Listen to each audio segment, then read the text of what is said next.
उपराष्ट्रपति चुनाव में वोटों की गिनती शुरू हो चुकी है। थोड़ी देर में उपराष्ट्रपति चुनाव के नतीजे भी घोषित कर दिए जाएंगे।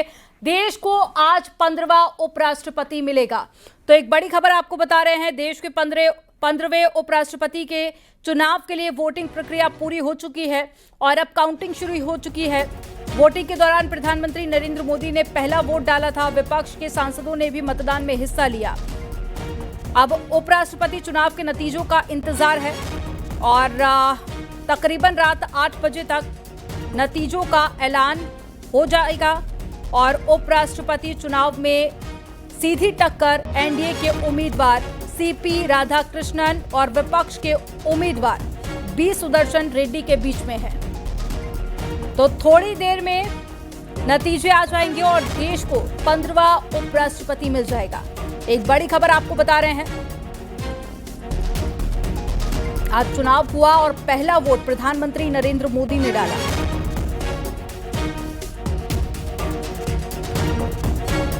उपराष्ट्रपति चुनाव के लिए वोटों की गिनती शुरू हो चुकी है और आज ही नतीजे आएंगे। तो थोड़ी देर में नतीजे भी घोषित कर दिए जाएंगे।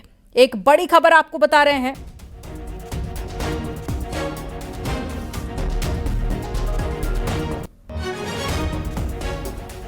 तो तस्वीरें आपके सामने हैं। जब तमाम नेता पहुंचे और एक एक कर सभी ने वोट डाला। पहला वोट प्रधानमंत्री नरेंद्र मोदी ने डाला था। तो देश के 15वें उपराष्ट्रपति के चुनाव के लिए वोटिंग की प्रक्रिया फिलहाल पूरी हो चुकी है। वोटों की गिनती शुरू हो चुकी है और अब इंतजार है नतीजों का। तो कुछ ही मिनट बाकी हैं जिसके बाद में नतीजे आ जाएंगे। जगदीप धनखड़ के इस्तीफे के बाद में उपराष्ट्रपति का पद खाली था, जिसको लेकर आज चुनाव हुए, वोट डाले गए और बीजेपी के नेतृत्व वाले एनडीए गठबंधन ने सीपी राधाकृष्णन को अपना उम्मीदवार बनाया। तो वहीं विपक्षी खेमे में बी सुदर्शन रेड्डी को मैदान में उतारा गया। तो थोड़ी देर में ये तय हो जाएगा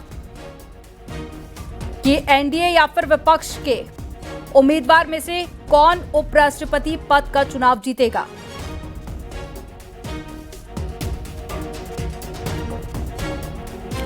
एनडीए के उम्मीदवार और महाराष्ट्र के राज्यपाल सीपी राधाकृष्णन, विपक्षी दल एनडीए इंडिया ब्लॉक के उम्मीदवार और सुप्रीम कोर्ट के पूर्व न्यायाधीश बी सुदर्शन रेड्डी के खिलाफ बढ़त बनाए हुए थे। जो अपडेट्स आई, हालांकि क्रॉस वोटिंग की भी आशंकाएं हैं। मतदान संसद भवन में सुबह 10 बजे शुरू हो चुका था, जो शाम को 5 बजे तक चला और 6 बजे मतगणना शुरू हो चुकी है और थोड़ी देर में नतीजे भी सामने आ जाएंगे।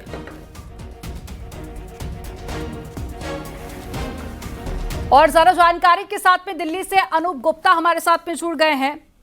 अनूप, मतदान हो चुका है और मतगणना भी शुरू हो चुकी है। अब बस थोड़ा ही इंतजार करना होगा, जिसके बाद में तस्वीर पूरी तरह से साफ हो जाएगी।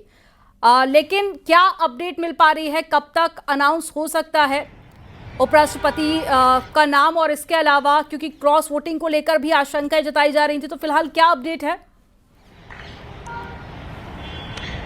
देखिए, आपको बता दूं कि काउंटिंग की प्रक्रिया जो है वो जारी है और जो सूत्र बता रहे हैं उसके मुताबिक तकरीबन 1 घंटे के बाद आपको रिजल्ट जो है मिल जाएगा। चूंकि 768 कुल जो मत पड़े हैं इस उपराष्ट्रपति चुनाव में, वो 768 पड़े हैं। 781 एलिजिबल वोटिंग है, इसमें 781 वोट पड़ने थे। चूंकि 13 अब्सटेन किया है, आपको मालूम है बीआरएस, बीजू जनता दल और शिरोमणि अकाली दल और इंडिपेंडेंट कैंडिडेट ने 13 ऐसे हैं सांसद जिन्होंने अब्सटेन किया है। इसका मतलब है कि 768 कुल मत पड़ा है। दूसरी तरफ आपको बता दूं कि सबसे बड़ी बात है कि जो बीजेपी की तरफ से दावा किया जा रहा है कि एनडीए के तरफ से 427 टोटल 427 वोट पड़े हैं और दूसरी तरफ जयराम रमेश का ट्वीट सामने आया है जिसमें उन्होंने खुद ये बात कबूली है कि 315 वोट जो हैं वो इंडिया ब्लॉक्स के पड़े हैं।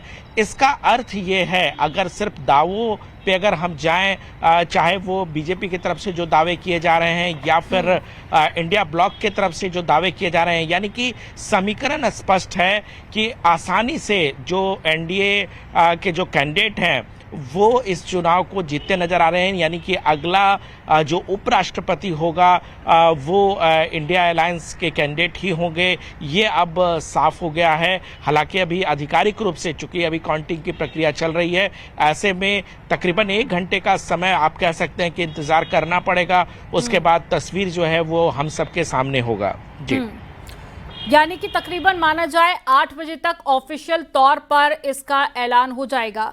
लेकिन अनूप, कल तक ये भी खबरें आ रही थी कि इंडिया ब्लॉक के भी कुछ ऐसे जो गठबंधन के दल हैं वो वोटिंग के लिए तैयार नहीं हुए हैं या फिर वो वोटिंग से कहीं ना कहीं पीछे हटते हुए नजर आ रहे थे। और कल तक ये भी खबरें थी कि इंडिया ब्लॉक को भी एक बड़ा झटका लग सकता है। देखिए, अगर हम सिर्फ कांग्रेस की अगर हम बात करें तो तकरीबन 325-326 का दावा जो है इस वोटिंग प्रक्रिया से पहले उनके तरफ से की जा रही थी। अब चूंकि वोट पड़ चुका है, ऐसे में जयराम रमेश ने जो ट्वीट किया है उसके मुताबिक 315 जो है वोट उनके पड़े हैं। इसका मतलब कहीं ना कहीं 8, 9, 10 का जो आंकड़ा जो ज्यादा बताया जा रहा था वो या तो वो उन्होंने अब्सटेन किया है या वो वोट में शामिल नहीं हुए हैं। तो ये कहीं ना कहीं दिखाता है कि वोट कम पड़े हैं।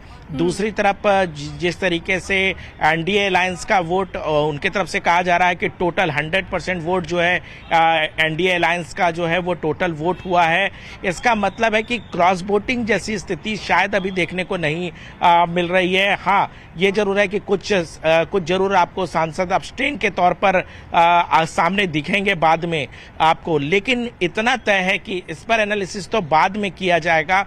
फिलहाल ये तय हो जाता है जिस तरह से दावे किए जा रहे हैं बीजेपी की तरफ से और कांग्रेस की तरफ से कि आसानी से एनडीए अलायंस के जो कैंडिडेट हैं वो आसानी से उपराष्ट्रपति चुनाव जीतते दिख रहे हैं। ये अब साफ हो रहा है। हालांकि अब कह सकते हैं कि अभी से 40-45 मिनट इंतजार करना पड़ेगा। उसके बाद आधिकारिक रूप से राज्यसभा सचिवालय की तरफ से प्रेस कॉन्फ्रेंस की जाएगी और इसकी घोषणा कर दी जाएगी।